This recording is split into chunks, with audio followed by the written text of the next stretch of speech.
So here we go. It is 7:30 a.m. This is with the window shades closed. Let's open it up and take a look. Boom.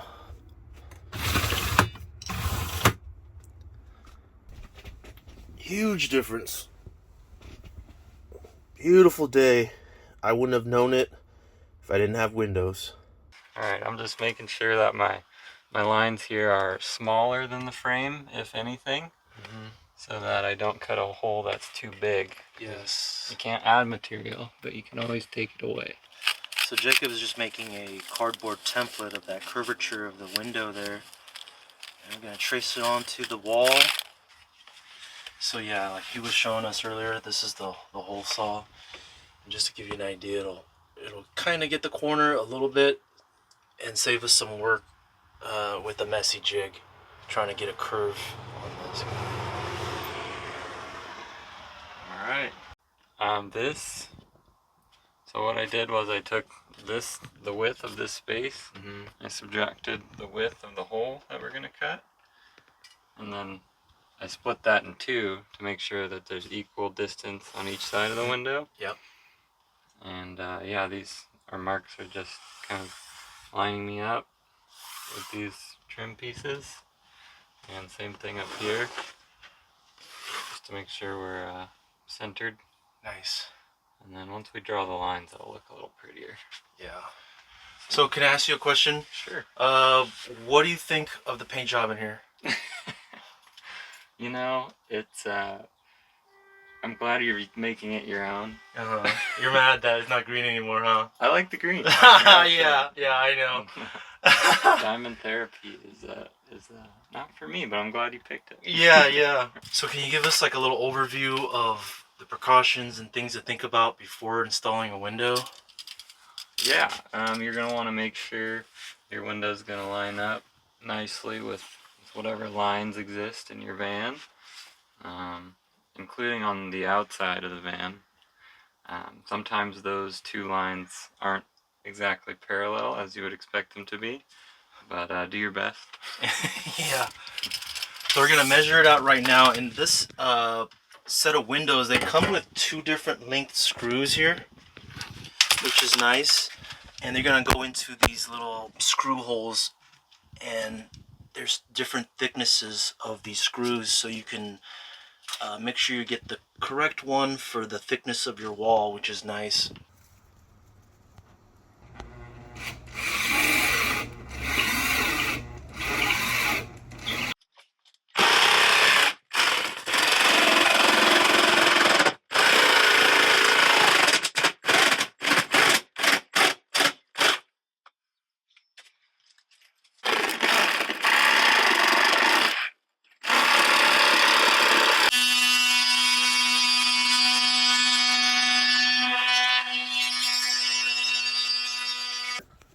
That's the start right there. Unfortunately, we got a little chip here.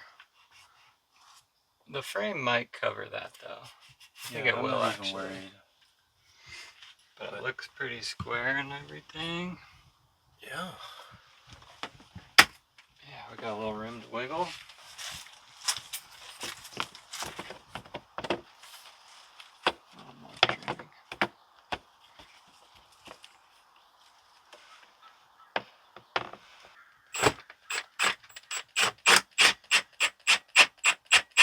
So obviously the instructions say don't use a screw gun, but we just use this just to get it to bite. You don't want to over tighten these. They say it should be 50 to 75% tightness on this gasket.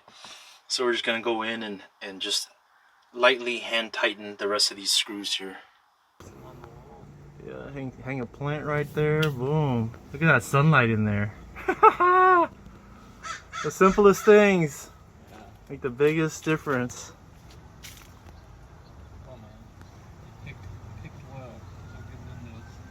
Huh? Based on your recommendation.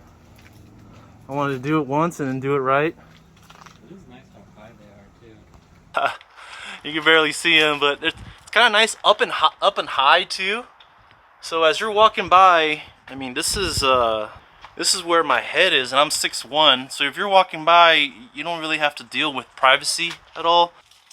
Nice and high too, so no one can mess with it.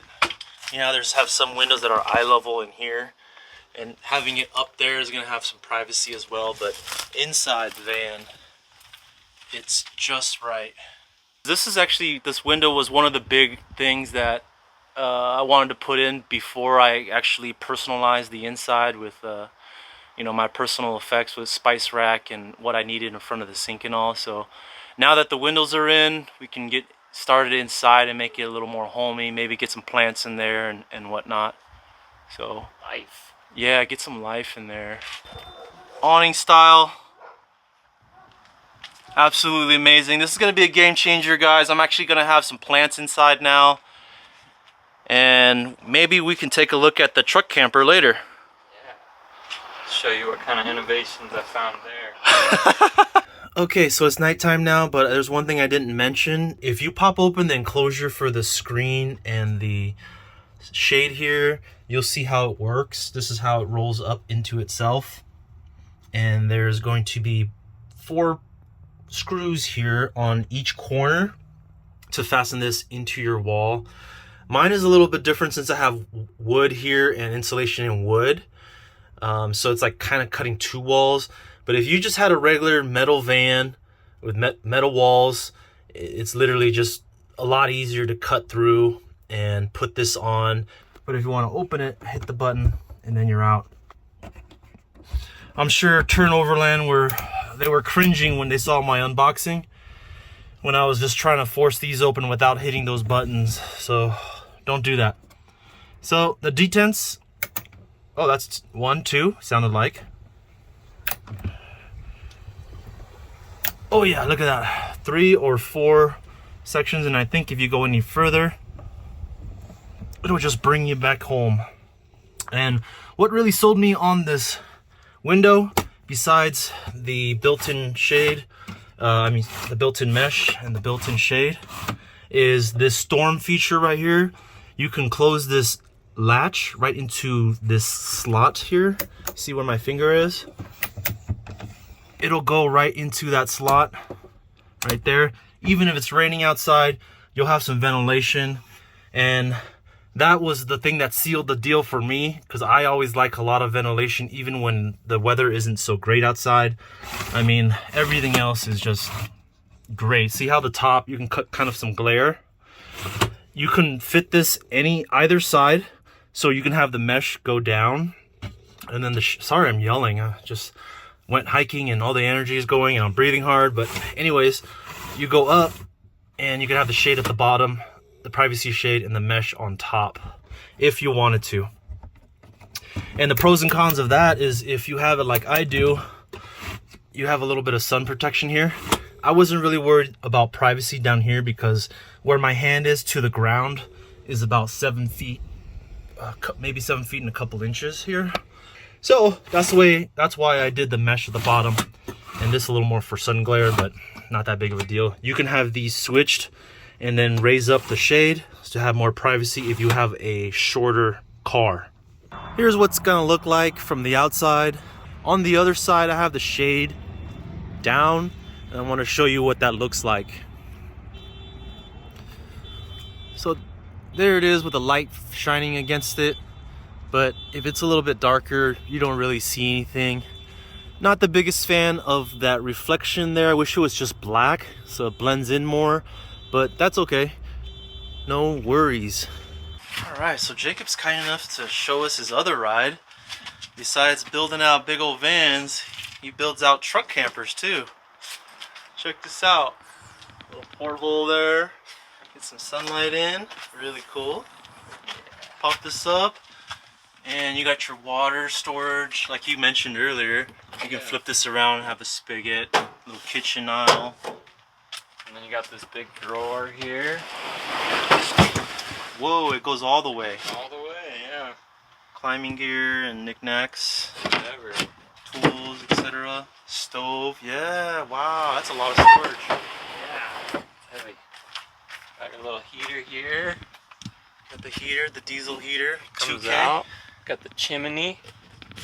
Little chimney action here. Yeah. Got your little lights, which I have yet to put up. Fancy. And that's your diesel heater control panel. Right. Oh wow, it's a different LCD than I'm used to, or a little controller. And then, so the heater we mentioned is right there. So you can be out sub-zero temperatures just fine in this bad boy. And the batteries for the heater and everything else they're tucked away in front of the wheel well. Because this drawer goes all the way back. So there's a little cubby up there you can only access from inside the bed. It's got 40 amp hours of lithium there. Is it DIY as well? Yep. Nice. Yep. Hell yeah. So then how do you charge that thing? So I have a DC charger, just a Renogy 20 amp. And yeah, I hooked that up. Wires go under the vehicle, pop up under the bed, and yeah, that's how I charge. Has it been enough for you? Yeah, all I really have hooked up to the batteries are this heater and these lights, and a little USB port for a phone or something. Yeah, so you're not using too much power. Yeah, exactly. That is so cool. And it has a little window right there to the front of the cab. Yeah. Sweet. Heck yeah, dude. And this is on a Ranger, Ford Ranger. 1997 Ford Ranger. Thank you again so much, man. I mean that from the bottom of my heart. And you didn't have to help me out, and you did. I mean, he already sold me the van clean and clear, and then he texted me. He's like, hey, you know what? Let's put the windows in. So just on that alone, we're gonna be homies for life, whether you like it or not. I'm down. Right on. He's also a climber and an adventurer as well, and he works on vans for a living. So I'm gonna leave his information in the comments, in the description, and hopefully on the screen so you guys can contact him. If you guys are in the LA area, OC, LA area, and want to come check out your boy Jacob, I highly recommend it. Thanks again, man. And Santa Barbara. And Santa Barbara, appreciate you, bro.